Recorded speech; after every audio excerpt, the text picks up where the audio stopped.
നമ്മൾ ഉണ്ടാക്കാൻ പോണത് ചിക്കൻ ഉലർത്തിയതാണ്. അതിന് വേണ്ടിയിട്ടുള്ള ഇൻഗ്രീഡിയൻസ്: 1/2 kg ചിക്കൻ ഉണ്ട്, മഞ്ഞൾപ്പൊടി, ഉപ്പ്, മുളക് പൊടി, ഗരം മസാല, കുരുമുളക് പൊടി, മല്ലിപ്പൊടി, ഇഞ്ചി വെളുത്തുള്ളി പേസ്റ്റ്, വെളിച്ചെണ്ണ, സവാള, കറിവേപ്പില. ആദ്യം തന്നെ നമുക്ക് ചിക്കൻ വേവിക്കണം. ജസ്റ്റ് ഉപ്പും മഞ്ഞൾപ്പൊടിയും മാത്രം ഇട്ടിട്ട് വേവിച്ചാൽ മതി. ചിക്കൻ ഇടാം.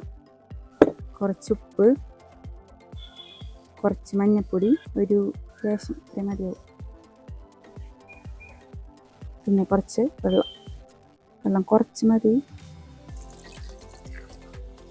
ചിക്കനിൽ നിന്ന് വെള്ളം വരുന്നതുകൊണ്ട് കുറച്ച് മതി. ചിക്കനപ്പം നമ്മൾ വേവിക്കാൻ വെച്ചിട്ടുണ്ട്. 2 വിസിലടിച്ചാൽ മതി. അധികം ഓവറായിട്ടൊന്നും കുക്ക് ചെയ്യണ്ട.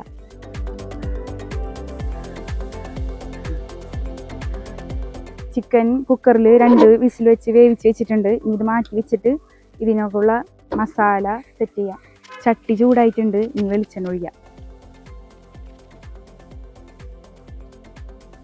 എണ്ണ ചൂടായിട്ടുണ്ട്. ഇനി നമുക്ക് കറിവേപ്പില, സവാള, 3 അരിഞ്ഞ സവാള പെട്ടെന്ന് വാടാൻ വേണ്ടിയിട്ട് കുറച്ച് ഉപ്പിട്ട് കൊടുക്കാം. നന്നായിട്ടൊന്ന് മിക്സ് ആവട്ടെ.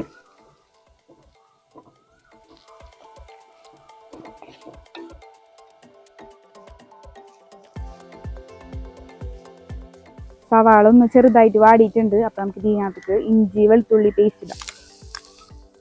ഇഞ്ചി വെളുത്തുള്ളി പേസ്റ്റ് ഇട്ടിട്ടുണ്ട്. ഇതൊന്ന് നന്നായിട്ട് എല്ലായിടത്തേക്കും ഒന്ന് മിക്സ് ചെയ്ത് കൊടുക്കാം. ഇനി നമുക്ക് സ്പൈസസ് ഇടാം. ഫസ്റ്റ് തന്നെ മുളക് പൊടി കുറച്ച് മതി, കാരണം കുരുമുളകാണ് ഇതിൻ്റെ മെയിൻ. ഇനി കുറച്ച് മഞ്ഞൾപ്പൊടി, ഒരു 1/2 ടീസ്പൂൺ മല്ലിപ്പൊടി,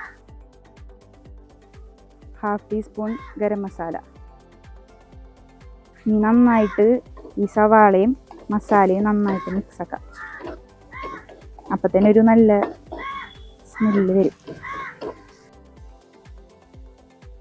കുറച്ച് കുരുമുളക് പൊടി ഇപ്പിടുക. അത് കഴിഞ്ഞ് ചിക്കൻ ഇടുമ്പോൾ ഒന്നുകൂടി വേണം.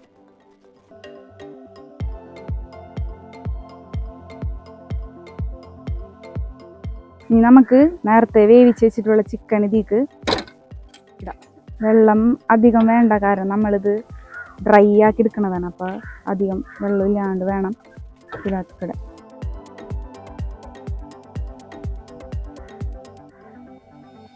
ഇനി വേണമെങ്കിൽ ഇതിൽ നമ്മൾ നേരത്തെ ആഡ് ചെയ്തപ്പോൾ ഉള്ള സ്പൈസസ് വേണമെങ്കിൽ ഇനിയും ആഡ് ചെയ്യാം. മീൻസ് ഉപ്പ് വേണമെങ്കിൽ ഉപ്പ് കുറച്ചും കൂടെ ആഡ് ചെയ്യാം. ഉപ്പ് ചിക്കനിൽ ഇട്ടിട്ടുണ്ട്, സവാളയിൽ ഇട്ടിട്ടുണ്ട്. അപ്പോൾ നോക്കിയിട്ട് ആവശ്യത്തിന് വേണമെങ്കിൽ ഇനി ആഡ് ചെയ്യുക. പിന്നെ അതുപോലെ തന്നെ കുരുമുളക് പൊടി അതൊന്നും കൂടി ആഡ് ചെയ്യുക. കുരുമുളകാണ് ഇതിൽ ഹൈലൈറ്റ് ആയിട്ട് നിൽക്കുക. ഒരു നുള്ളുപ്പ് കൂടി ഇടുന്നുണ്ട്.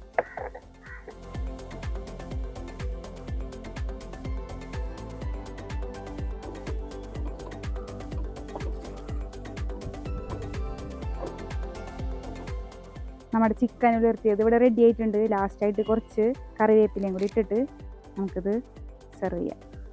ഇത് നമ്മുടെ ചപ്പാത്തിയുടെ കൂടെയും പത്തിരിയുടെ കൂടെയും എല്ലാത്തിൻ്റെയും കൂടെയും കോമ്പിനേഷനാണ്.